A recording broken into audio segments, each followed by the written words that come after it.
Good afternoon po sa ating lahat. No, pwede ba 5 tao batiin mo, Happy New Year? Batiin nyo, 5 tao, Happy New Year. Amen. Amen, amen. Happy New Year, ah. Happy New Year. No, and Happy New Year din po, no, sa kasama natin sa online, no. Type niyo po dyan, Happy New Year. Amen. Again, maligayang Tagalog, no? Bagong taon sa ating lahat. And happy first Sunday of the year. Palakpakan naman natin si Lord. At nandito ka. Amen. No, unang-unang linggo ng taon 2025. And no, kumusta po kayo? Kumusta po ang inyong New Year? Happy po ba? Happy, masaya, nabusog, ano pa? Tumalon, ano pang ginawa nyo? Amen, sumayaw. Amen. Amen. So, lahat tayo ay masayang sinalubong, no, ang ating New Year celebration. And alam niyo po, no, na napakabilis lang po talaga ng panahon. Tama po ba? No, parang kailan lang ay challenges ng 2024 ang bit-bit natin, ang inaharap natin. But today, again, we are in the first Sunday of the year. Di ba? 2025. And pwede ba palakpakan mo sarili mo? Na pagtagumpayan mo ang 2024. Although, di ba, maybe iba sa atin, natapos ang 2024 ng flying colors, ang saya, matagumpay, lahat ng mga plans na sunod. Pero maybe sa iba, ang 2024 ay naging tough year, no? To the point na parang inaakay na tayo ni Lord, makatawid lang sa panibagong taon. Hindi perpekto, pwedeng maraming failures, maraming disappointments. Pero I believe that those experiences made us more better. Tama po ba? Yung naging experience natin ng 2024 ay nagdulot sa atin para tayo ay mas maging matalino pa. Tama po ba? At mas maging stronger pa. No, sino po dito excited harapin ang 2025? No, excited tayo harapin. Bakit? Kasi wala tayong choice kundi harapin ang 2025. Tama po ba? Wala namang magsasabi sa akin, hey, ako po 2025, 2026 na ako. Wala naman pong gano'n. No, lahat tayo haharapin ang 2025. At sa pagharap po natin ng panibagong taon, it is really important and crucial kung ano ang unang-unang bagay na gagawin mo. Nandiyan po ba? Because the first things that you will do can set the momentum of your whole 2025. No, yung unang-una mong gagawin ay pwede mag-set ng tone, ano ang magiging itsura ng buong taon mo. Amen? Ang unang-una mong gagawin, di ba, especially ngayong January, ay pwedeng mag-create ng malaking impact hanggang sa susunod na months, hanggang sa December 2025 natin. Tama po ba yun? No, kasi ayaw na po nating maulit ang mga failures natin in the past. Tama po ba? The past years, 2024, and etc. Pero kung same thing pa rin ang diskarte natin, at same thing pa rin ang gagawin mo ngayong taon, 2025 will not become a new year to you, but just another year. Bakit? Paulit-ulit lang din ang gagawin mo. No, kasi kapag paulit-ulit ang gagawin, paulit-ulit ang resulta. Pero kung bago, amen, expect new results. Amen, kaya dapat may bago. Sabi mo nga, bago. No, kaya importante rin na salubungin at umpisahan po natin ang taon na ito na tama ang ginagawa natin. Huwag natin salubungin ang taon na may tama tayo. May mga sumalubong ba ng ganon? Amen? Pero salubungin natin ang taon ng tama ang ginagawa natin, and the same time, no, tama din ang priority natin. Sabihin nyo, priority. No, dahil ang pag-uusapan po natin ngayong hapon is this. First things first. Amen? We will close our eyes. Mananalangin po muna tayo saglit. Panginoon, maraming salamat po sa hapon na ito. Thank you. This is the first Sunday of the year and we are excited sa mga bagay na gagawin mo pa, Panginoon. Kausapin mo kami, anoint mo kami in order for us, Panginoon, maintindihan namin ang mensahe mo ngayong hapon na ito. We thank you and we honor you. In Jesus' name we pray. Amen. No, sa pagharap po natin ng taon na ito, importante again na malaman natin ang mga dapat nating gawin, pero hindi natatapos kasi na alam mo lang yung tamang gagawin. Tama po ba? It is also of great importance kung ano ang bagay na uunahin mo. Kasi pwedeng importante ang lahat at tama naman ang lahat at pwedeng hindi na issue sa'yo kung ano ang tama kasi alam mo na yung tama sa mali. But the question is this, ano ang uunahin mo? Amen? Kasi hindi po porkit tama naman to eh, bahala na kung sino mauna. Tama naman eh. Okay? Palagi natin tatandaan that there is always a proper arrangement or proper sequence of the things to be done. Hindi pwedeng kung sino na lang mauna, yun na. First things first. May tamang arrangement, may tamang sequence sa mga bagay na dapat nating gawin. Amen? Because there is something in the first. Tama po ba? There is something in the first. Na kapag sa first ka nagkamali, magdo-domino effect at ang hirap bumalik. Tama po ba? Although possible pa rin, pero ang hirap bumalik. Pero kapag tama yung first mo, malaki ang chance na matatapos ka ng tama. Tama po ba yun? No? Kaya nga sa mga estudyante, sino po mga estudyante dito? No, kapag nag-e-exam, anong una-una nyo gagawin? No, hindi na dyan na-exam eh. Manghihingi ng papel kasi walang papel eh. Amen? Sabi ng teacher, 1/4. Sabi niya, 1/4 po. Di ba kapag nag-e-exam ka, nandiyan na yung test paper, ang una mong gagawin, babasahin mo yung direction. Ay, kailangan pa ba yun? Hindi pwedeng banat ng banat, sagot ng sagot. Bakit? Kasi sabi, ilagay ang sagot sa space provided, ang ginawa mo, binilugan mo. Tama ba? At sabihin naman na kahit gano'ng kakatama, alam mo, mali ka pa din. Tama ba? Kahit gano'ng katama ang sagot mo, mali ka. Tama ba? Ang ending, mali ka pa rin. Which nangyari sa atin. Ako rin, may personal experience ako niyan eh. Elementary, di ba? Excited. Siyempre, alam mo yung pag estudyante ka, alam mo yung, alam ko to ah. Excited ka eh. Di ba? Excited ako sumagot eh. Ang ending, alam ko tama, sagot ko, ending, bilog din eh. 0. Tama po ba? Kasi mali ang unang ginawa. No, even sa mga simpleng gawain sa bahay, may tamang sequence. Sa pagligo, hindi pwedeng nagbanlaw ka, tapos nagbihis ka, tapos tsaka ka nagsabon. Tapos pumunta ka na simbahan, bakit may sabon yung mukha mo? Hindi, pinapakita ko lang, naligo talaga ako. Amen. May tamang sequence ang bawat gawain. Hindi pwede nagluluto ka, nilagay mo na lahat ng ingredients, di ba? Ang yabang mo pa, ang galing mo magluto, hindi mo pa binuksan yung kalan. Amen. So, ibig sabihin, importante kung ano dapat yung inuuna mo. No? And this principle applies to all. Whether anong season ng buhay mo, parent ka, di ba sa mga parents mo, paggising mo ng umaga, alam mo na ang unang-una mong gagawin. Whether working ka, business owner ka, di ba? May proper procedures tayong sinusunod sa mga trabaho natin. May tamang steps, may tamang arrangement, dapat ito mauna, dapat ito sumunod, etc. Tama po ba? Hindi po pwede, pasok ka lang ng pasok, tama naman yan eh. Tama po ba? Di ka pa pwede gumawa ng yang chow. Tama ba? Bahala na yung kanin, pasok ko na dyan.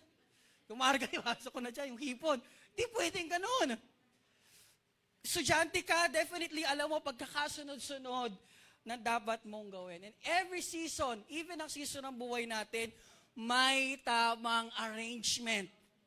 Tama po ba? Hindi mo pwedeng grade 2 ka pa lang, ang iniisip mo, mag-asawa na kaya ako? Hallelujah, praise the Lord. Sana isipin mo muna kung paano ka magiging grade 3. Amen? Pero kung season mo na mag-asawa, abay mag-asawa ka na. Ayoko magbanggit eh. Napipigil ako eh. Kung 30 ka na, abay mag-asawa ka na. Overdue na yan. Amen? So, ibig sabihin, may tamang arrangement. May tamang sequence, ano nauuna sa hindi, and etc. So, ano punto ko? Bakit ko Okay na po ba kayo? So, what's my point? Bakit ko sinasabi to? Kapag hindi nauna ang dapat mauna, ang gulo. Sabi mo sa tabi mo, ang gulo? Ang gulo kapag hindi nauna ang dapat mauna. At kapag hindi na prioritize ang dapat priority, hindi organized, tama po ba? Magulo, at pwedeng maging source ng away, tama ba? Sabi ko priority to eh, nag-away na tuloy. Pwedeng may disaster, no? At sa mga businesses, no? Pag hindi na prioritize ang dapat priority, magkakaroon ng losses, at even magkakaroon ng pangit na feedback. Bakit? Kasi hindi na prioritize ang dapat priority. Diyan pa po ba kayo? At maraming tao ang nagkakamali, hindi dahil sa hindi nila alam ang tama, pero dahil hindi nila alam kung ano ba dapat ang unahin. Amen? Sa dami ng gagawin mo, tama naman lahat yan, ano ang uunahin mo? At maraming tao nagtataka, di ba, na wala naman silang ginagawang mali, pero ang ending failure pa rin. Bakit? Because they missed yung mga bagay na dapat nilang inuuna. Amen? And maybe nakaranas po tayo ng ganito last year. Aramdam tayo ng pagod, pagkadismaya. Tama ba? Binuhos mo ang energy mo, nag-consume ng malaking time sa'yo, ang isang bagay na ang ending hindi naman pala nagmamatter. At di ba? At hindi naman pala dapat pina-priority at inuuna. No? Pwedeng naubos nga ang oras natin sa mga bagay na hindi dapat. Kaya we end up empty. We end up disappointed. We end up umiiyak. Pagod na ako. Bakit? Mali ang priority. Amen? Kaya karamihan ngayon sa atin, di ba? Pag New Year, bibili tayo ng planner. Tama ba? Pasok ko na, no? No, kung wala pa kayong planner, bili lang kayo sa office, meron dyan. May natira pa, tama ba? No, puso planner. No, importante, bakit? Kasi sinusulat natin ang mga goals natin, ang mga bagay na gagawin natin, and we set priorities. Kasi hindi pwedeng banat ng banat. Hindi pwedeng go with the flow na lang. Amen po ba? Siya po ba kayo? And this is the exact same thing na nangyari po nung panahon ng mga Israelites. No, our text will be coming from the book of Haggai. Sabihin nyo nga, Haggai. No, hindi po Tagay, Haggai. Haggai. Kasi bagong taon baka nalito lang ba? Haggai, no? And no, I hope na nabasa nyo na po yung book na Haggai. And it is one of the shortest books in the Old Testament. Since ito ay may 2 chapters lang, no? Pwedeng nadaanan nyo na ito noon, pero in-skip nyo kasi 2 chapter lang naman. Mabisa to, basahin ko na to. No? Pero mas maganda na alam natin ang background ng book na to para fully maintindihan natin ano ba ibig sabihin ng libro na ito. Okay na po ba? Lagi na lang ako nag-history, no? Mag-history tayo ng konti, no? Para maintindihan po natin ang book na to. Okay? So alam naman natin lahat na after na paghahari ng United Kingdom, Saul, David, King Solomon, halos lahat ng sumunod na hari ay pasaway na kay Lord. Tama po ba? Out of all the kings na naghari sa Israel, no, after ng United, nahati ang kingdom, nagkaroon ng North Israel, nagkaroon ng South Judah, no, and out of all the kings na naghari sa 2 kingdom na yon, mabibilang mo lang talaga sa kamay yung mga taong naging matino. Sabihin natin matino. Naging maayos sa mata ng Panginoon. Okay? So imagine mo 20 kings ang naghari sa North, and wala ni isa sa North ang naging mabuti sa paningin ng Panginoon. Okay? And then sa South naman, merong 19 kings, tapos merong isang queen, And yet, di ba, merong iilan sa south, and yet the rest ay talagang pasaway na sa Panginoon. And up to the last king ng Judah, na pangalan niya ay si Zedekiah, ay sobrang pasaway pa rin sa Panginoon. At mababasa natin yan sa 2 Chronicles. No, ayaw magsisi, nagmamatigas ang ulo, matigas sa harapan ng Panginoon. Even yung mga pari ng panahon nila, na impluwensya niya na, at hindi na rin faithful kay Lord. At alam nyo ginagawa, binabastos nila ang temple. Ganon katindi yung kasalanan ng Israel that time. Though si Lord, alam naman natin, sobrang patient niya, mahal na mahal niya ang Israel, ang bayan niya. Sinubukan niya pa rin i-reach out yung mga tao. At sabi, di ba, ginawa niya, nagpadala siya ng mga prophets para warningan. Okay, ang mga Israelites, pero binaliwala lang ang mga taong ito. Ininsulto pa. Kaya talagang tuluyan na nagalit ang ating Panginoon. Okay, so fast forward, ang ginawa ni Lord, di kayo tumitigil, di kayo nakukuha sa mga prophets, di kayo nakikinig, hinayaan ni Lord na malusob sila ng Babylon. Marami po ang namatay nung panahon na yon. Bata, binata, dalaga, matatanda, at wala pong kinaawaan sa kanila. No, ginawa nila, sinunog ang temple ni Solomon sinunog, giniba ang pader ng Jerusalem, at although meron mga ilan na nakasurvive ng panahon na yon, pero ginawa sa kanila, kinuha sila at ginawa silang alipin dun sa dayuhang bansa. At lahat ng yan ay nangyari, no, based na rin sa prophecy ni Jeremiah, that sabi niya na sa loob daw ng 70 years, magiging parang desert ang Judah. At nangyari na nga po yun. No? Kinuha sila, nasunog na lahat, kinuha lahat ng properties, dinala sa dayuhang bansa, even ang mga tao ay nasa dayuhang bansa. Ganun po ang nangyari sa kanila. And after several years, dumaan ng taon, tinatry kong computin, around, nasa mga approximately after 50 years na naalipas, dumating po ang panahon na na-conquer ng Persia ang Babylon. So, nanghina, nagkaroon ng fall of Babylon. Ewan ko kung natatandaan nyo po yung preaching ko last na, si Nebuchadnezzar ay nanaginip ng statue na gold ang ulo, silver ang breastplate, and etc. Yun yung kingdom yun. Babylonian Empire, at susunod sa kanila, yung silver is the Persian Empire. At nangyari na noong panahon na yun. No, nangyari, nalusob na sila ng Persia, no, sa pamumuno ni King Cyrus the Great. And this time, ang tagal na panahon lumipas, yung iba namuhay na, yung ibang Israelis namuhay na, naging established na yung buhay sa Babylon, yung iba doon na pinanganak. And this time, the Lord moved in the heart of King Cyrus. At mababasa po natin yan sa Ezra 1:1-6. Yan, basahin natin. Noong unang taon ng paghahari ni King Cyrus ng Persia, tinupad ni Lord ang sinabi niya dati kay Prophet Jeremiah. Yun ang sinasabi ko kanina. Kumilos si Lord sa puso ni King Cyrus para gumawa ng batas. Tapos dinala ito sa buong kaharian niya at saka binasa.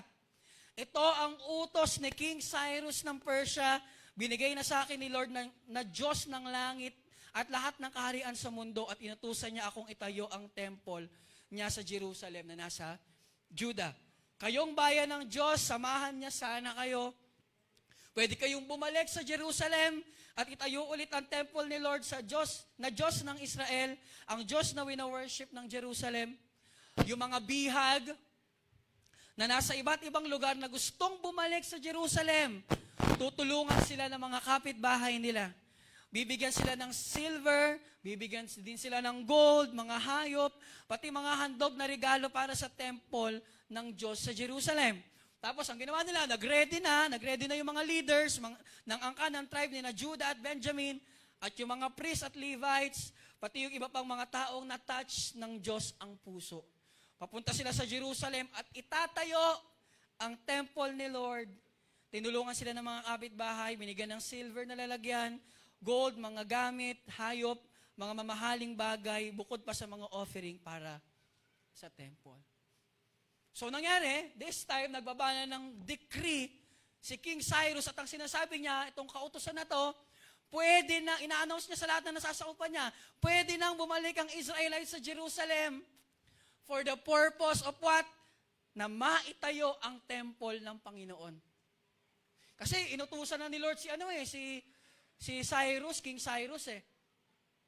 Itayo na ulit ang temple. In fact, ang ginawa pa nga ni King Cyrus, di ba yung mga kapitbahay, tulungan niyo yung mga Hudyo, magbigay kayo ng mga gamit, gold, silver, and etc. para makatulong sa pagpapagawa ng temple. So, nung panahon na to ay hindi po sumama lahat ng Israelites pabalik ng Jerusalem. Hindi po lahat. Bakit po? Kasi nung panahon na to, hindi madaling desisyon na bumalik ka sa Jerusalem eh. Tanong niyo ako bakit? Kasi wala ka madadatnan sa Jerusalem. Kagaya sabi ko nina, pwedeng yung buhay nila sa Babylon, established na, may mga businesses na sila doon, maayos na ang bahay nila doon, maayos na pamilya nila doon. And yet, di ba, yung mga sumama pabalik ng Jerusalem, ang dadatnan nila ay new beginning. Amen? Kasi wala silang makikita doon. Walang sasalubong doon na banda. Amen? Walang bahay, walang hanap buhay, walang business, walang pader. Mataas ang risk na malusob ulit sila. Meaning, di ba, start from scratch ulit. Kaya hindi talaga lahat sumama eh. Start from scratch. Kasi parang desert nga eh. Ang Juda ng panahon na yon. At ang tanging baon ng mga sumama, ng mga taong sumama, ay ang pananampalataya nila at desire nila na maitayo ulit ang temple ni Lord. Kasi yun naman ang dahilan, ba't sila babalik eh? Tama ba? Sabi, pwede na kayong bumalik for the purpose of rebuilding the temple. So, ganoon na po nangyari, nagbalikan na ang mga Israelites and around 50,000 po ang mga Israelites na bumalik sa Jerusalem sa pamumuno ni Zerubbabel at ni Joshua the high priest. And after 2 years, mula nang makabalik sila, around 536 BC, sinimulan na po nilang gawin ang templo. Balik, 50,000, after 2 years, start na. Pero nung una, wala naman po naging problema sa construction. Tuloy-tuloy ang gawa. Nag-assign na sila kung sino magli-lead ng project na yan. Nag-order na sila ng mga materyales, galing sa Lebanon, ng cedar, and etc. May mga gold sila. Di ba? Pero nung nalay na rin po yung foundation that time, pero nung nabalitaan ng mga kaaway ng Juda, yung ginagawa nila, tinatayo na ulit yung temple, ang ginawa po ng mga taong to, diniscourage at tinakot sila para mapahinto ang paggawa ng temple. May mga ganun talaga, nag-a-arise sa mga oppositions. In that time, nagkaroon ng opposition. At ang ginawa po ng mga taong nag-o-oppose sa kanila, sinusuhulan nila yung mga officials ng Persia para para wag nang matuloy. Patigil nyo na yan. Patigil nyo na yung construction ng temple na yan. So sinusuhulan nila yan, tumagal yung ilang taon na ganun pa rin. Sinusuhulan pa rin nila yung mga officials. And after this story, nagbago na rin yung mga hari. Nung una si Cyrus, and then may mga sumunod ng other administrations until tuluyan na nga napahinto ang construction ng temple.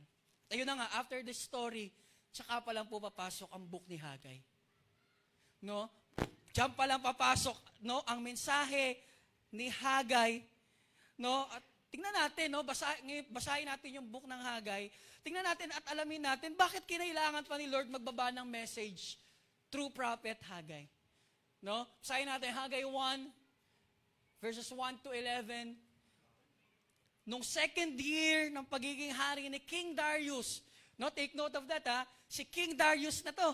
Kanina Cyrus, ngayon Darius ng Persia, sa unang araw ng pang-anim na buwan, nagbigay ng message si Lord kay Prophet Haggai.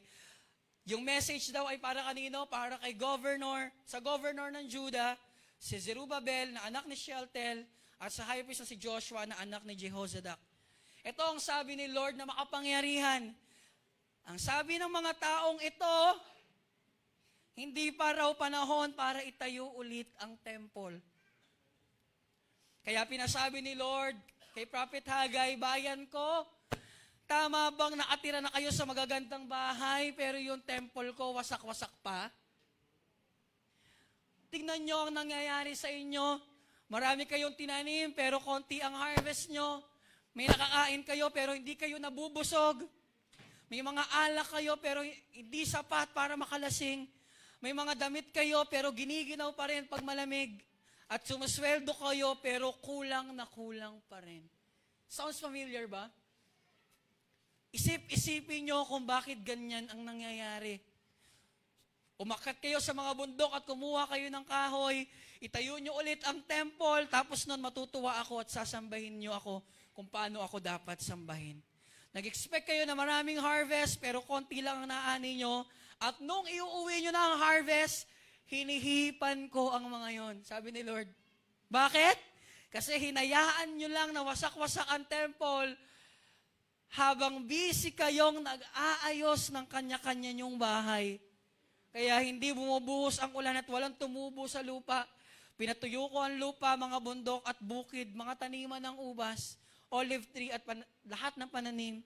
Apektado ang mga tao at hayop at lahat ng mga pinaghirapan ninyo. Palakpakan po natin ang salita ng Panginoon. So the scenario is this, no? Lumipas na, again, no, napahinto ang construction at lumipas na ang mahabang panahon. And yet, hindi pa rin tapos ang temple. Haba na ng panahon. Amen? At kapag tinanong mo ang tao nung panahon na yan, balikan natin yung verse kanina, di ba? Ang dahilan daw nila ay hindi pa naman time para itayo ulit ang temple. Hindi pa naman time. Hindi pa to ang perfect timing. Amen? Kung kayo po nasa position ni Lord, ano reaction niyo sa statement na to? Ha?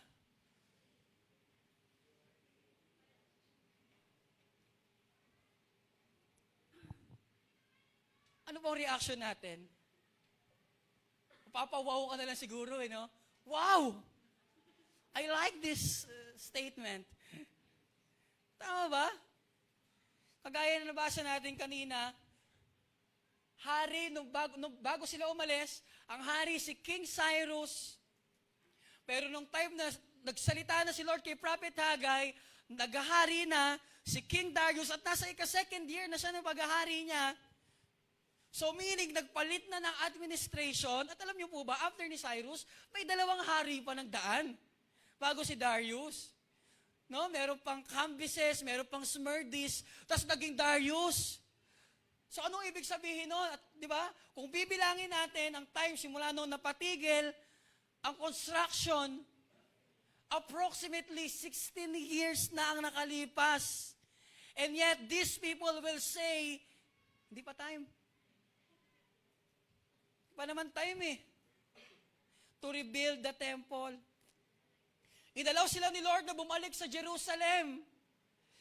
Kinausap niya pa ang hari ng Persia for the purpose of rebuilding the temple, and yet people will say, hindi pa oras. Amen? Hindi pa naman time Di ba? Ang dahilan nga ba't sila nandun? To rebuild the temple. Di ba nakakaya naman kay Cyrus, inistorbo pa ni Lord. Gawa ka nga ng decree. Tapos sasabihin ng tao, hindi pa time. Di ba ako time, di ba? Amen. Hindi nila ginawang priority ang dapat nilang priority. At hindi nila ginawang main purpose. Di ba? Hindi nila ginawa ang kanilang main purpose, bakit sila bumalik sa bayan nila. And as a result, nabasa naman natin kanina, create na malaking impact sa buhay nila. Marami naman silang tinanim, pero konti ang harvest. Kumakain naman sila, pero di sila nabubusog. Walang satisfaction. May sweldo sila, pero palaging kulang. Apektado ang lahat ng tao, maging ang hayop at mga pinaghirapan nila. Amen? Hindi against si Lord sa napagandahin ang mga buhay at bahay nila. It's just that mali ang priority nila. Hindi against si Lord. Sige, okay lang yan, pagandahin nyo. Wala namang mali na pagandahin ng bahay. Tama po ba? Pero mali ang priority nila. Di ba? Dapat unahin. First things first. Amen? Because si Lord hindi siya selfish Tama po ba? Hindi siya selfish. Kumbaga, kung ako nasa kalagayan ni Lord, di ba, mag-iisip ako wala man lang talagang ni isa sa inyo ang nakaisip. Sa loob ng 16 years, wala man lang ni isa sa inyo nakaisip na kumuha ng construction tools tapos umpisahan yung ano. Even leaders nyo, si Zerubbabel tsaka si Joshua, hindi man lang naisip na ituloy na ang temple.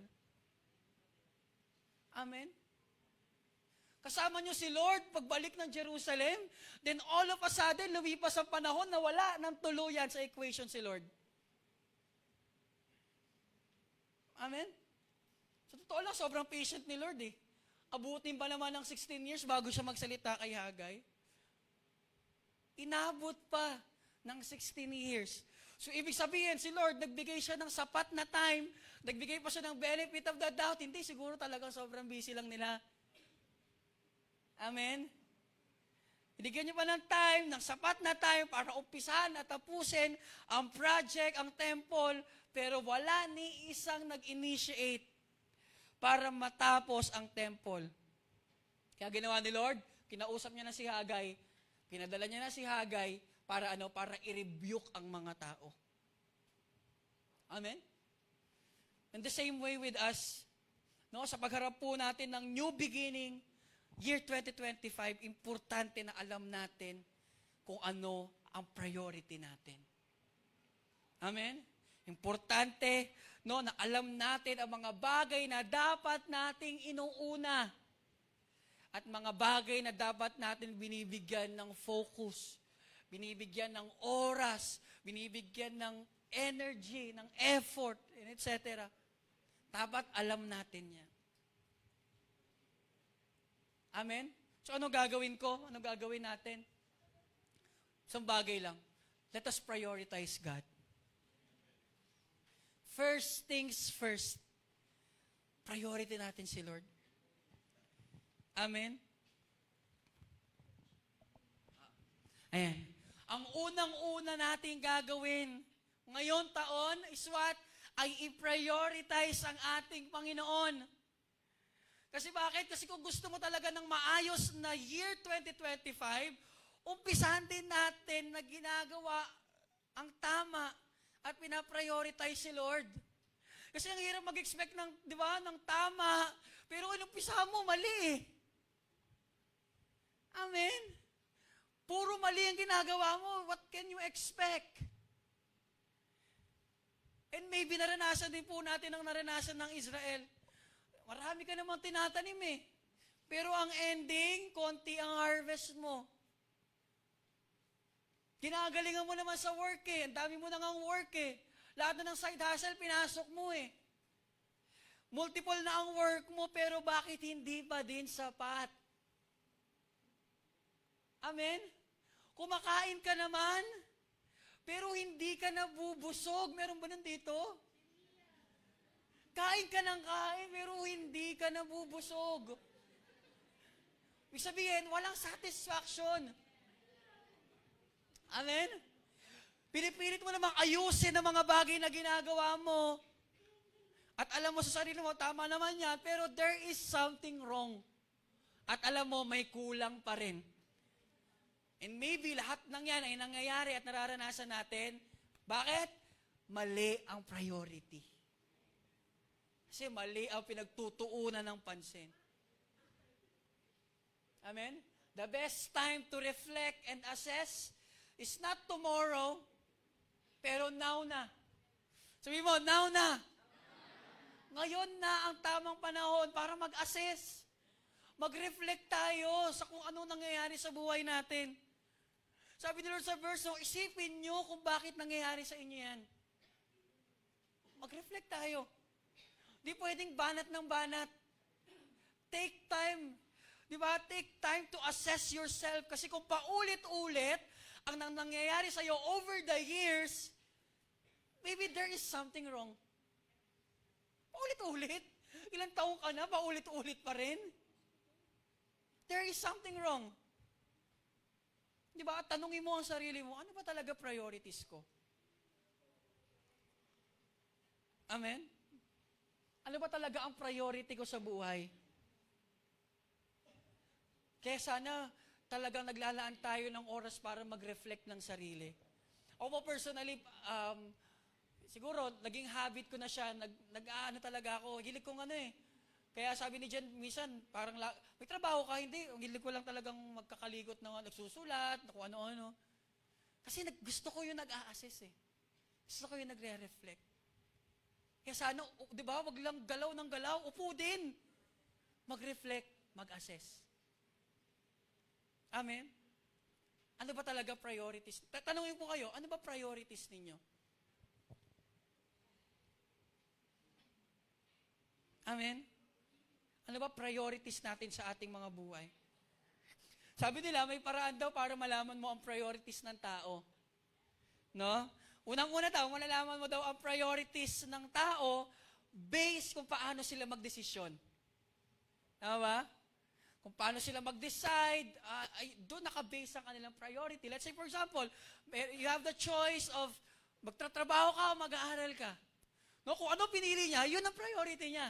No, kung mag-aaral, hindi, priority niya. Ibig sabihin, ang priority niya, mag-aaral siya. Kung trabaho, priority niya na magtatrabaho siya. Ganun po, no? Malalaman mo ang priority nila based sa kanilang desisyon. Nag-agree po ba kayo doon? No, pangalawa, malalaman mo din daw ang priority ng isang tao based sa mga bagay na gusto nilang pag-usapan. Tama ba? At lahat tayo, nakamit na tayo ng mga tao, na kapag na-meet mo siya at nag-usap kayo, isa lang ang topic niya palagi. Bukang bibig niya ang isang bagay na paulit-ulit. Yun na naman lagi na pagkakwentuhan natin eh. Paulit-ulit. Ibig sabihin nun, yun ang priority niya. Nakamit na kayo ng ganon? No, ito na naman to, pagkakwentuhan na naman namin yung buhay niya. Paulit-ulit. Tama ba? Amen. Ibig sabihin, kung ano yung bukang bibig niya, yun ang priority niya. At pangatlo, malalaman mo daw ang priority ng isang tao based kung saan niya binubuhos ang malaking amount ng oras niya. Kung saan mo siya lagi nakikita, yun ang priority niya. Kung ano ang lagi niyang ginagawa, yun ang priority niya. Boss A, no? Priority talaga yan eh. Tama po ba? Kung ano lagi mong ginagawa, kung saan mo binubuhos ang malaking amount ng oras mo, that's your priority. Amen? And lastly daw, malalaman mo daw, ang priority ng isang tao based sa kung saan nauubos ang pera niya. Amen? Hindi, wala po kami yan. Wala po kami pera eh. Based sa kung saan nauubos ang pera niya. Saan po ba nauubos ang pera niyo? Boss A na naman, no? Sa kape, ano ba? Sa milk tea,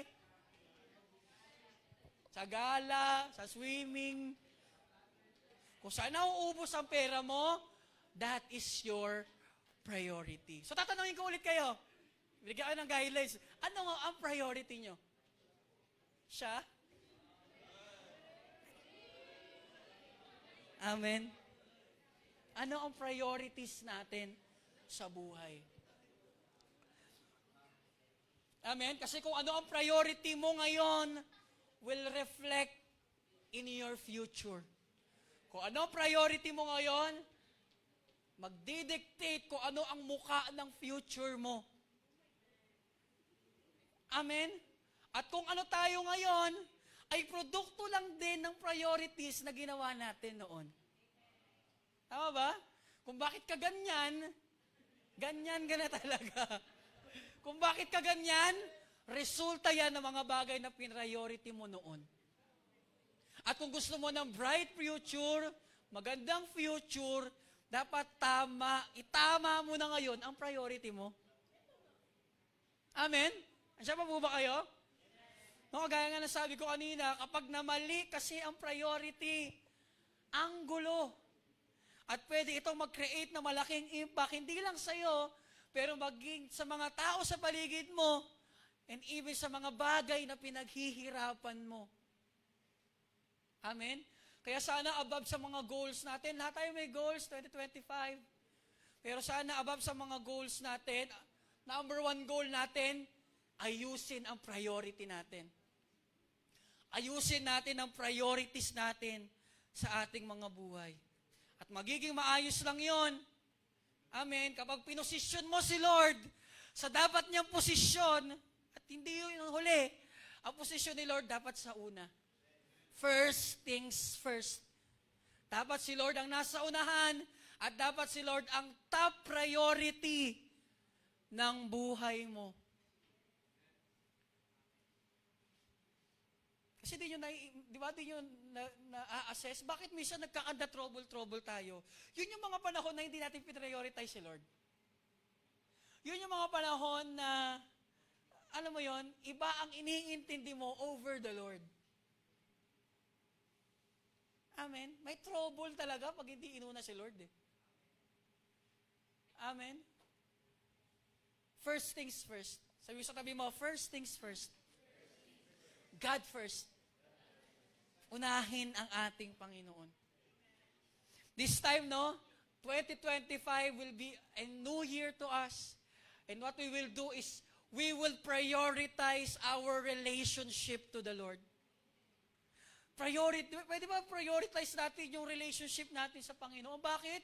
Kasi baka katulad ng nangyari sa kanila, ang tagal na ng panahon, di ba, hindi natin nagpa-prioritize ang status ng relationship natin kay Lord. At baka lumipas na lang ang mahabang panahon, wala na tayong intimacy sa relationship natin kay Lord.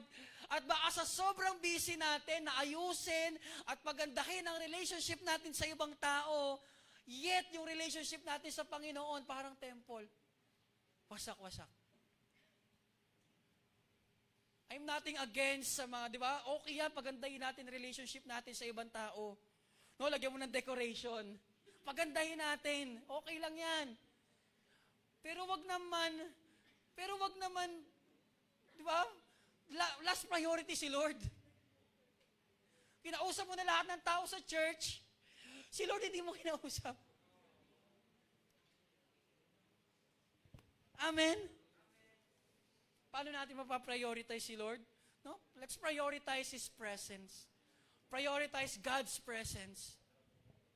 Balikan natin yung sinabi ni Lord through Prophet Haggai. Sabi niya, isip-isipin nyo kung bakit ganyan ang nangyayari. Para may pagdidiin eh. Isip-isipin nyo, bakit ganyan ang nangyayari? Umakyat kayo sa mga bundok at kumuha ng mga kahoy at itayo nyo ulit ang temple. Amen? So meaning, ang pinaprioritize sa kanila ni Lord ay itayo ulit ang temple. And the temple, wait lang Ayan. And the temple nung panahon ng Old Testament is a place where God dwells. It speaks about His presence. Although alam naman natin si Lord omnipresent siya, kahit saan nandun siya.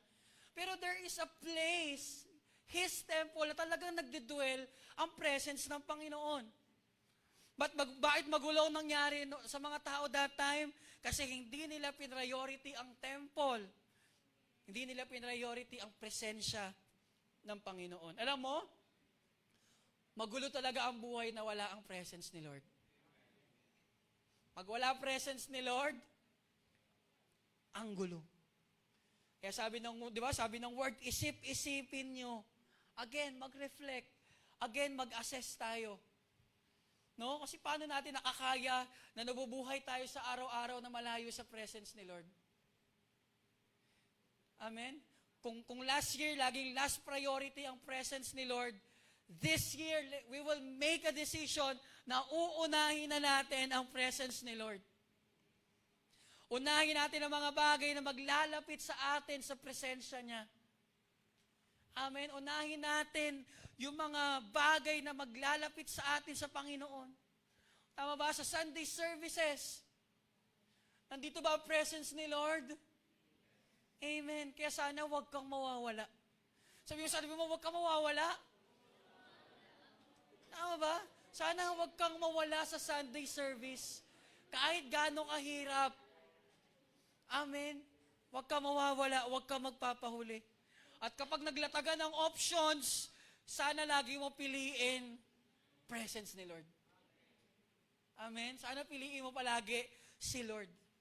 And sana this 2025, non-negotiable ang Sunday service, non-negotiable ang mga live groups. No? Pwedeng last year, nag-compromise tayo, pinagpalit natin sa kung ano-anong mga bagay. Alam naman natin yung sa sarili natin. But this year, hindi na. Amen? Hindi na. Ang gagawin natin, ipa-prioritize natin ang Sunday, ang live group. Bakit? Once a week lang naman. 2 to 3 hours lang naman. Ewan ko lang yung iba, tagal mag-live group. Pero once a week lang naman. Hindi naman siguro kabawasan sa oras mo yon, no? Tama po ba? Sana this time, i-priority nating maging present sa presence niya. No, sa quiet time natin, nandun ba presence ni Lord? Amen. Kung last year hinayaan nating lumipas ang panahon na wala tayong word, this year we will make a decision. Mamahalin na natin ang salita ng Diyos. Because, di ba, if we want to get near Him, we need to hear His word. Gusto mo na, di ba, mapalapit sa Panginoon, edi mahalin mo ang salita niya. Let us prioritize the word of God. Balik sa devotion. Although alam ko sobrang mahirap to. Even ako, nagka-fail ako sa bagay na to. Pero lahat tayo, sabay-sabay, babalik tayo sa ating mga devotion. Babalik tayo sa word of God. Amen? Maring nag-fail tayo sa part na to, pero babawi tayo. Ilaban ulit ang devotion. Dati nilalaban naman natin, di ba? Kahit puyat. Ilaban lang to, kahit pangit sulat ko. Diba? Minsan di mo na naintindihan eh. Okay na yan. Ilaban ang devotion. Whether pagod, whether puyat, balik sa word study. At kung kaya mong mas laliman pa ang pag-aaral mo, do it. Bakit? Kasi nandun ang presence ni Lord. Be intentional pagdating sa presensya niya. Di ba, manalangin tayo, mag-seek tayo sa Panginoon. Let us strengthen our spirit. No, maybe 3rd or 4th week, di ba, nagkaaroon naman tayo ng seek first. So, maybe 3rd or 4th week of this January, no, magkaaroon tayo. Di ba, let us seek the Lord. 4th week, no? Lahat tayo ay magsisik sa ating Panginoon. Pwede ba mahalin natin ang presensya ng Diyos? Mahalin natin ang presence niya. Dahil sa presensya niya, merong kapahingahan. No, bakit ang tao pagod na pagod? Malayo sa presence eh. Bakit may mga pagod na hindi nasosolve ng tulog, nasosolve ng pahinga, nasosolve ng gala, at kung ano pa? Malayo sa presence ni Lord. Ang totoong pahinga, nasa presence ni Lord. Sa presensya ng Panginoon, merong kapayapaan. Yung peace of mind na matagal mo nang hinahanap kung saan man, ay makahanap mo sa presence ni Lord. Amen? Hindi ka makakakita ng peace of mind sa kung saan-saan. At hindi mo yan mabibili sa suking tindahan. Wala, sa mo makikita? Sa presence ni Lord. Amen? Diba? Ano dapat natin prioritize? Let's prioritize God's presence. And this is the last. Let us prioritize God's purpose. Prioritize natin ang purpose na binigay sa atin ng Panginoon. Sabi sa verse kanina, itayo nyo ulit ang temple, tapos nun, matutuwa ako at sasambahin nyo ako kung paano ako dapat sambahin. Ganda ng verse, no? Sabi, tapos nun, matutuwa ako. Sana this 2025, i-priority natin ang kasiyahan ng Diyos. Hindi yung palaging ikaw lang masaya, tapos si Lord umiiyak. Hindi pwede. Sana, di ba, this time, ang priority mo, si Lord naman ang masaya. At kapag nakikita ka ni Lord, ang saya-saya niya. Di ba, hindi yung pag nakita ka ni Lord, di ba, ito na naman si sakit na naman ang ulo ko.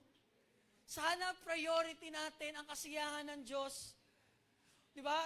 Sabi sa Bible, ang isang purpose ng temple is a place of worship. And we were created as worshipers. Amen? At pag sinabing worship, hindi ito patungkol sa tugtugan, kantahan, at kung ano pa man. The first mention of worship ay makikita natin sa Genesis 22, na kung saan iaalay ni Abraham si Isaac sa Diyos. That's worship. So meaning, worship is about sacrifice. Sacrifice. Kaya sinabi sa Romans 12:1, therefore I urge you, brothers and sisters, in view of God's mercy, to offer your bodies as a living sacrifice, holy and pleasing to God. This is your true and proper worship. So lumalabas na ang kagalakan ng Panginoon ay sambahin siya ng nararapat sa pamamagitan ng pag-aalay ng ating buhay. Amen? In short, gawin natin yung purpose natin. Amen? And our purpose is to worship Him in spirit and in truth.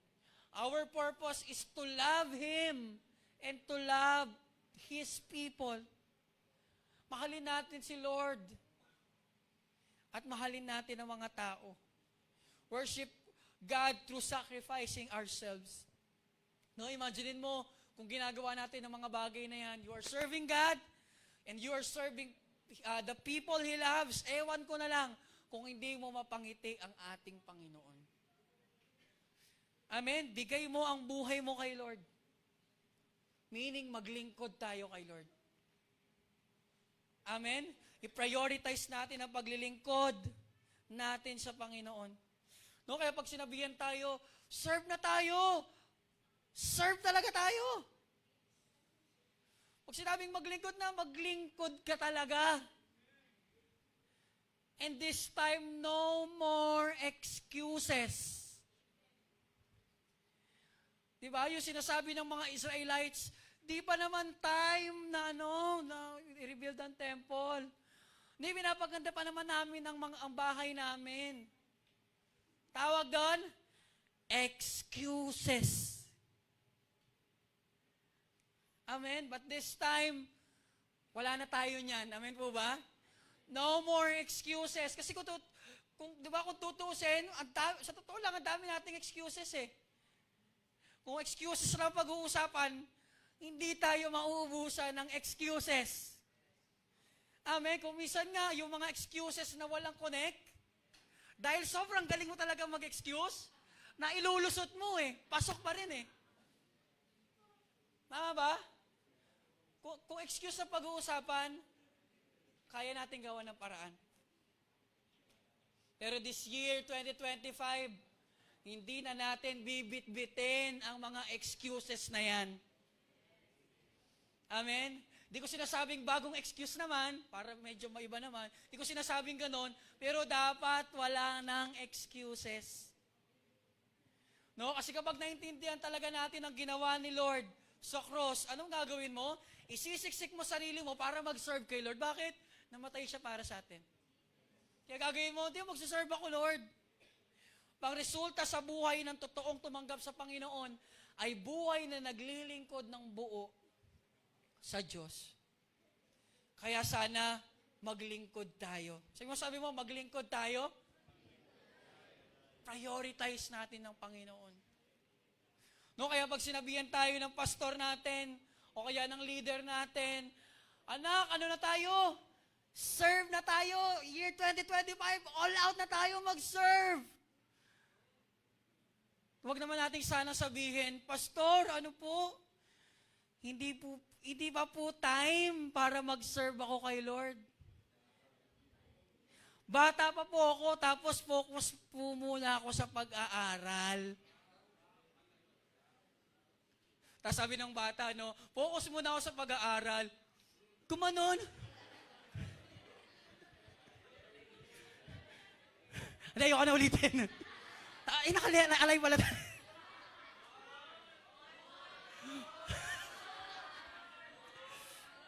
Amen. Hindi kasi Amen. Huwag sana natin sabihin yung mga ganong bagay. Pero makulit yung pastor natin, tama ba? Makulit yung makulit yung pastor na to eh. Hindi alam niya, nakagraduate na yung tao, nakatrabaho na. Mag-serve na tayo, all out na tayo sa Panginoon. Pastor, ano po kasi, may pasok ako eh. Busy ako sa work. Busy ako sa work eh. Sabi niya, may pasok ka na Sunday? Alam mo, pastor, sobrang busy talaga ng work namin eh. Gumanon ulit. Amen. Ang busy mo talaga. Amen. Nagsuot ako ng maganda, gaganon ang gagawin ko, no? Makulit talaga yung pastor eh.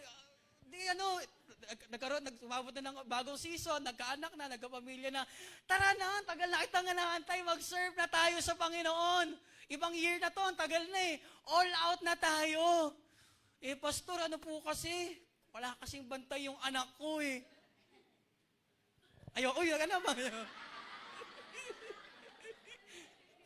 Wala po kasing bantay yung anak ko, kaya di ako makakapag-serve. Sabi niyang ganyan. Huwag niyo naantayin. Makulit talaga yung pastor eh, no? Di ba? Haba ng panahon, lumipas na naman. Tumanda na yung tao. Sabi ng pastor, tara na, mag-serve na tayo. Nagulat yung lalaki, Pastor, buhay ka pa? Pastor, hindi na ako makapag-serve eh. Kasi ang tanda ko na. May rayuman na ako, may arthritis na ako. Alam mo, puro ka excuses, tatanda ka na lang, wala ka ma-accomplish. Kasi di ba, kung excuses na lang, aabuti ka ng pagtanda, nag-excuse ka pa rin. Amen? At di ba, hindi natin mapapangiti ang Panginoon ng puro excuses lang. Amen? Kayo ba, kaya niyo ba sabihin kay Lord John, Lord, wala kasi akong time eh, na maglingkod sa'yo? Tingin niyo, ano sasabihin ni Lord? Wala kang time? Sige, tanggalan na lang kita ng time. Time ka na. Time na daw pala ako. Time ka na. Bakit? Di natin pwede sabihin yun. Di ba, di natin pwede sabihin yung mga ganong bagay as if hindi alam ni Lord na nag-i-excuse tayo. As if naman. Amen? Never natin mapapangiti ang Panginoon ng puro excuses. Kaya dapat ang gawin natin, i-prioritize talaga natin ang Panginoon. I-prioritize natin ang mga agenda niya sa buhay natin. No, although alam ko lahat tayo ay may kanya-kanyang agenda, pero I just pray na mangibabaw ang agenda ng Panginoon sa buhay natin. No, i-prioritize natin ang purpose na binigay niya sa atin. Balik tayo sa purpose, commit ulit sa purpose. Prioritize soul winning, balik ulit sa discipleship, and involve yourself in missions. All the more, magpagamit pa tayo lalo for the advancement of kingdom of God. Prioritize natin ang mga dreams na nilagay sa atin ng Panginoon.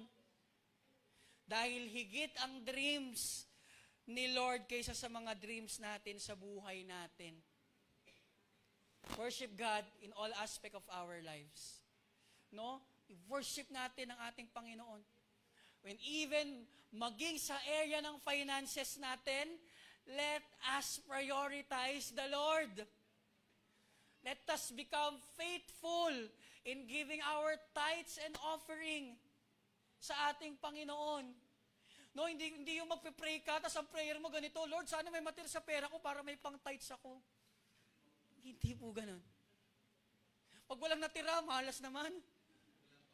Wala akong tithes. Hindi po ganun. Di ba? Dapat inuuna mong i-separate ng tithes mo ang offering mo. Dahil pinapakita mo, priority mo si Lord. Because our giving is also a form of worship. Wino-worship natin si Lord. Ino-honor natin si Lord sa pamamagitan ng ating finances. No? It's about sacrifice. It's about surrendering all. No? Pero kung may nag-hold pa din sa atin pagdating sa finances natin, maybe because may issue pa tayo sa puso pagdating sa pera. And I don't think na kaya nating isacrifice ang lahat sa Kanya. Amen? Kasi kung hindi mo kayang isacrifice at hindi mo kayang ibigay kay Lord ang 1,000 mo, I don't think na kaya mong ibigay ang buhay mo. Kung 500 or 100 pesos, hirap na hirap kang dumukot, ang lalim ng bulsa mo, hindi mo pa rin nakukuha, I don't think na kaya mong i-offer ang buhay mo sa Panginoon. Amen? Sana wala nang hold sa iyo ang possessions and worldly wealth. No, kapag sinabing ni Lord na ibigay mo ang para sa Kanya, obey Him. Sumunod, i-prioritize ang ating Panginoon. No, especially this January, no, nag-exhort naman na kanina about sa first fruit. No, sana wag tayong magdalawang isip pagdating sa pagbibigay ng unang-unang ani natin sa taong ito. Because our first fruit is what? Belongs to God. Ang first fruit natin, si Lord ang may-ari. At kapag binigay mo ang first fruit mo, it honors Him. Natutuwa ang Panginoon. Amen? Sa Kanya po yan. Proven and tested na po ang first fruit. No, wag tayo mag-compromise. The end of the day, personal dealings natin ito sa ating Panginoon. No? Goal natin, mapangiti natin ang ating Panginoon even in the area of our finances. Amen? Pwede po walakpakan natin si Lord. Matatapos na po ako. Konting tiis na lang. Amen? No, alam ko naman lahat tayo dito ay may kanya-kanyang goal this year. Tama po ba? Lahat tayo may kanya-kanyang goal. Yung iba, ang goal ay mag-iipon na. Talagang this year, mag-iipon na talaga ako. Di na muna ako mag-milk tea, di na muna ako mag-Starbucks. Talaga, mag-iipon na ako this year. Maybe yung iba, ang goal nila ay mag-purchase ng property. Amen? Maybe yung iba, ang goal nila ay magkaroon ng kotse this year. Or maybe yung iba, ang goal nila ay magbukas ng business this year. At maybe yung iba, ang goal nila ay about sa fitness goal. Di ba? Magpapapayat na talaga ako. 2010 ko pa to goal Hanggang ngayon, goal ko pa rin siya. Amen? Or maybe yung iba, ang goal ay madagdagan ng source ng income. At kung ano pa man, alam niyo po, wala pong masama sa mga bagay na yan. No? At alam ni Lord ang desire ng puso natin. Pero wag naman sanang di ba? Ipurso natin ang mga bagay na ito to the expense of making Him our last priority. Sana yung mga naglista, balikan niyo yung mga plans niyo. Kasi bakit? Baka magulat tayo, wala pala dun si Lord. Sana wag nating alisin sa equation si Lord sa mga goals natin. At dapat siya ang top priority natin.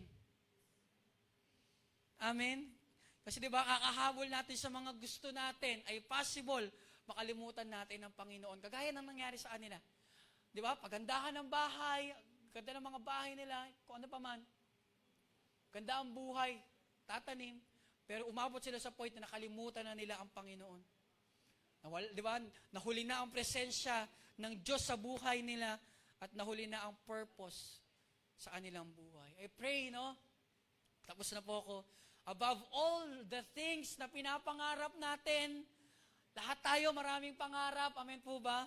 But above all the things na pinapangarap natin, make the Lord our top priority. First things first. Unahin ang dapat unahin. At ang uunahin natin ay walang iba kundi ang ating Panginoon. Kasi alam mo, kapag inuna mo si Lord at ginawa mo siyang priority, magugulat ka at maa-amaze ka na lang kung paano siyang kikilos sa buhay mo. At kapag ginawa mo si Lord na priority, inuna mo siya, mamamangha ka na lang. Bakit? Kasi yung miracle nangyayari mismo sa harapan mo. Unahin natin siya. I-prioritize natin siya. What do you think? Di ba kayang ibigay ni Lord ang mga bagay na pinapangarap mo? Tingin mo ba hindi niya kayang ibigay lahat ng inaasam mo sa buhay? Alam mo, kayang-kaya ni Lord ibigay sa atin yan? financials, wealth, kasikatan, at kung ano pa man ang gusto mo, kayang-kayang ibigay ni Lord yan. At kaya niya pang higitan ang mga pangarap mo, doble, triple, 4 times, 5 times. Ang gawin natin, unahin natin siya. Yung mga bagay na pinaghihirapan ng mga tao, tama ba? Alam mo, pwede mo maranasan yon. Pwede mo makuha yon at maranasan yon. Ang gawin mo, unahin mo si Lord. Amen?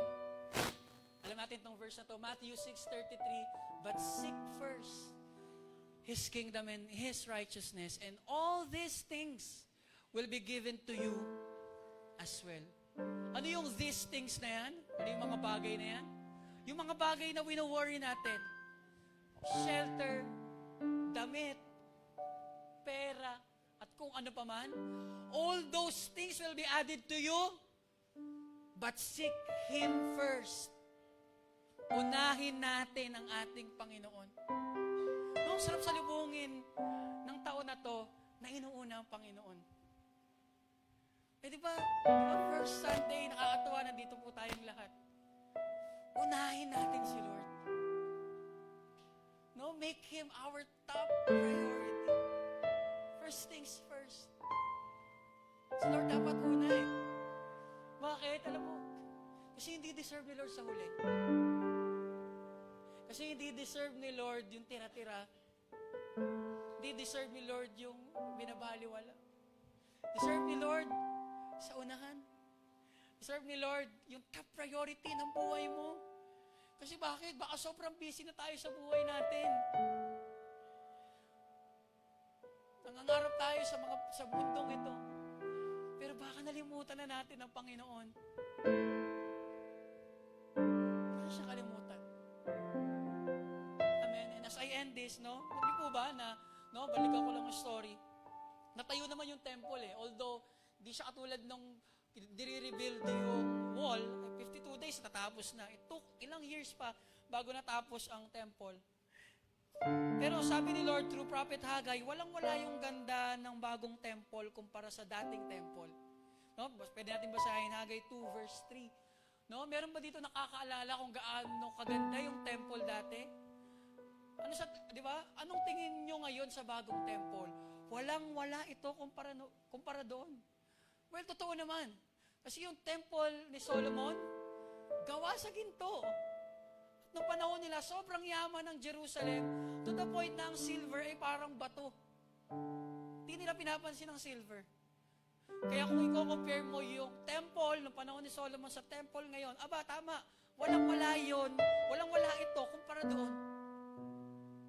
No, pero pag tinuloy natin yung verse, sabi 2:4, pero huwag kayong ma-discourage. Si Rubabel, Joshua at kayong lahat, magtrabaho kayo. Kasi kasama niyo ako. Ako si Lord na makapangyarihan sa lahat. Kasi noong panahon na to, although sinimulan nila yung construction ng temple ulit, nagkaroon ulit ng problema kasi ang baba ng moral ng mga tao. Yung elders na nakakita nung ginagawa yung construction, hindi sila natutuwa, umiiyak sila. Bakit? Kasi kino-compare nila, wala ito sa ganda ng temple noon. Pero ang ginawa ni Lord, inassure sila, ako si Lord na makapangyarihan sa lahat, huwag kayong ma-discourage. Amen. Sabi ko kanina, sa Old Testament, nagdadwell ang presence ni Lord. Pero sa New Testament, di ba, ang temple daw, no, dahil sa ginawa ni Jesus sa cross, tayo na daw ang temple ni Lord. Tama po ba? We are now the temple. At ang presensya niya ay nagdadwell sa ating lahat through the Holy Spirit. Ang bagong temple na tinutukoy na hindi maganda, no, compare noon, ay maaaring mag-signify ng sinful self natin mula nung pumasok ang kasalanan sa humanity. Hindi maganda, walang glory because of the sin. Pero ang message ni Lord sa atin, huwag kayong ma-discourage. Bakit? Kasi ang pangako niya, kasama niyo ako. His presence is within us. Yung pag-dwell ng Holy Spirit sa atin, nung tinanggap natin si Jesus Christ sa buhay natin. Maaaring pangit ang temple, pero may presence ng Diyos through the Holy Spirit. Siya ang dahilan. Amen. Bakit natin kinakayang itayo ang templo natin at lumakad ng malinis at banal. Tapusin natin, verse 9. Magiging maganda ang bagong temple kasi kesa dun sa dati. At sa lugar na to, gagawin kong sagana ang aking bayan. Si Lord na makapangyarihan sa lahat ang nagsabi nito. Inuulit niya, ina-assure niya yung mga tao. And maybe this time, ang tinutukoy na mas maganda ay pwede mag-signify ng glorified body natin sa muling pagbabalik ng ating Panginoon. Ngayon, kahit gano'ng kahirap mabuhay dahil sa sinful nature natin, huwag tayo ma-discourage. Tuloy lang sa pinapagawa ng Panginoon. Alam mo, we will fail. No? And sabi ko kanina, maaaring marami sa atin, ang year 2024 is a tough year. You failed so much. You failed big time. Pero sabi ng Panginoon, huwag kang ma-discourage. Tuloy lang. Bakit? Kasi kasama mo ang banal na Espiritu.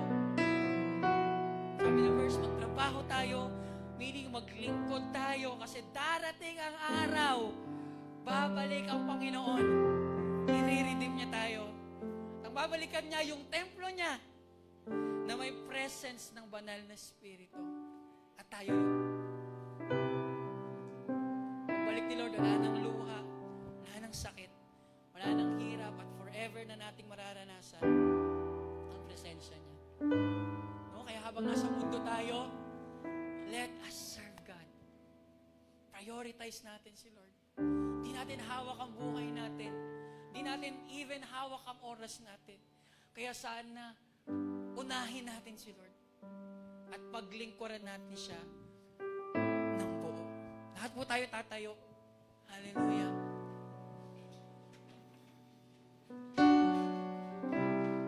Di po natin alam mga haharapin natin this year, 2025. Pero ang instruction sa atin ni Lord, first Sunday of the year, ay unahin natin siya. Unahin natin ang Panginoon. Alam mo, kahit gaano ka ka-busy dito sa mundo, dami kang, alam mo yon, pinagkakabalahan, pagkakabuhayan, but don't ever remove the Lord in your life. Huwag mo siyang alisin sa equation. In fact, gawin natin siyang top priority natin. Amen. So we will close our eyes and we will pray to the Lord. And what we will do today is we will reflect kagaya ng ginawa ng mga Israelites na panahon na yun. Let us assess ourselves. Ano na ba talaga status ko? Ano ba talaga ang priorities ko sa buhay ko? Sabi ni Lord, isipin nyo ang mga nangyayari sa inyo. Hindi ko alam kung ano nangyayari po sa inyo. Pwedeng exact same thing na nangyayari sa inyo, paano nangyayari sa kanila. Tatanim ka, walang harvest, pagod ka na magtrabaho, pero alam mo, kulang pa rin. Tinatry mo ayusin, pero there is something wrong. It's because mali ang priority natin. Oh, Jesus, Reflect. Assess natin. Ikaw lang Assess natin ang relationship natin sa Panginoon. How's your relationship to the Lord? Kamusta ang intimacy mo kay Lord? Baka mahabang panahon na lang din, nakilos tayo ng kilos, okay tayo in public, but deep inside in our hearts, sira ang relationship natin sa ating Panginoon. Mahabang panahon, hindi natin kinikilusan ang personal relationship natin sa ating Panginoon. Why not assess wala nang iba. your priorities in life? Assess ko, ang purpose mo. kaganapan ko, Jesus. Pwede tayong umamit sa Panginoon. Lord, patawarin mo ko at inaamin ko na hindi kita prioritize. Lord, inaamin ko sa sarili ko na pinagpalit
raise up our hands to the Lord.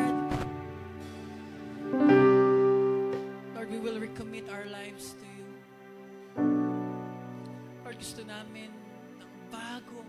And we will do new things this year, Panginoon. Lord, this time, uunahin ka namin. This time, ipaprioritize ka namin. Panginoon, no more excuses. Hindi namin magdadahilan. Pero Lord, ibibigay namin ang aming buhay sa iyo. We will serve you with all our hearts. Mamahalin ka namin. We will worship you in spirit and in truth, Panginoon. At sa lahat ng areas ng buhay namin, ikaw ang ma-magnify, ikaw ang maitaas. And we will prioritize you, Panginoon. Lord, maraming salamat. Dakila ka. Sambahin ang pangalan mo, Panginoon. Napakabuti mo sa buhay ng bawat isa, Panginoon. Here we are. Lahat kami ay nagpapakumbaba sa iyong harapan. Humihingi ng tawad, Panginoon. Sa mga panahon na hindi ka namin inuna. Sa mga panahon na binaliwala ka namin. Mga panahon inignore ka lang namin. Hindi namin binigyan ng importansya ang presensya mo, Panginoon. Sa mga panahon, pinagpalit ka namin sa mga bagay dito sa mundo. Sa mga panahon, kinalimutan ka namin. Patawarin mo kami, Panginoon. Lord, naging busy kami sa mga bagay dito sa mundo. With the expense, Lord, na naalis ka na sa equation ng buhay namin. Lord, patawarin mo kami. Today, Lord, kukumit ulit kami sa inyo. Uunahin ka, sasambahin ka, at maglilingkod kami ng buong puso, Panginoon. And salamat, Lord, sa encouragement mo. Maybe marami sa amin or even all of us nag-fail kami in the past. Pero Lord, yung grasya mo ay ramdam namin. Patuloy mo kaming ini-encourage na magpatuloy, mangarap, tuloy na sumunod sa iyo, Panginoon. Lord, salamat po. We will prioritize you, Panginoon. And excited kami sa taong ito. Excited kami sa mga bagay na gagawin mo. Kasi alam namin na kapag inuna ka namin, we will see miracles. We will see, Lord, kung paano ka kumilos sa aming mga buhay. Lord, salamat po. Binabalik namin sa iyo lahat. Papuri, lahat ng kadakilaan, lahat ng pagsamba. Sa pangalan ni Jesus. Amen. Hello, thanks for watching this video. If you love this content and this was a blessing to you, would you help us? You can simply click thumbs up so that more people will be reached by this video. It will cost you nothing, but it will go a long way with touching the lives of others in social media. And if you want to know more about us, like Ibers San Mateo, and our mission to love God, love people, and make disciples, you can visit our socials shown below. We are also in the season of constructing our physical church in San Mateo, Rizal, Philippines. If you find yourself deciding to take part in this miraculous project of God, you can scan the QR code at the corner or visit the content link to this video. And remember, a follower of God is called to be a matetes, a disciple, a learner, an imitator of Jesus. In all we do, let us be Christ-like. God bless you.